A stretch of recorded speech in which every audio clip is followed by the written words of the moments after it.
Naaresto ng pinagsanib na puwersa ng Police Regional Office Mimaropa at Police Regional Office 8 ang isang most wanted person mula sa Eastern Visayas sa isinagawang manhunt operation sa bayan ng Coron, Palawan. Bangod sa Mighty C, way na ko gina-allergy, way na ko gina-masakit. Salamat, Mighty C. Ang akusado ay rank number 5 most wanted person ng Biliran Police Provincial Office na nadakip sa Sitio Bakid, Barangay Poblacion 5, dakong alas 3:40 ng hapon.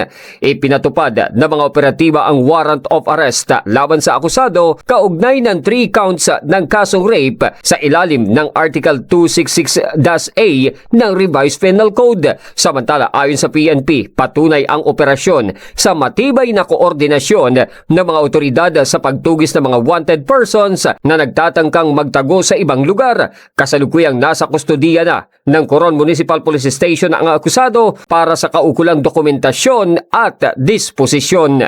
Ito si K5 Gilbert Basio para sa himpilang kampiyon sa balita, serbisyong publiko at kasiyahan sa Palawan, K5 News FM. Bangod sa Mighty C, way na ko gina-allergy, way na ko gina-masakit. Salamat, Mighty C.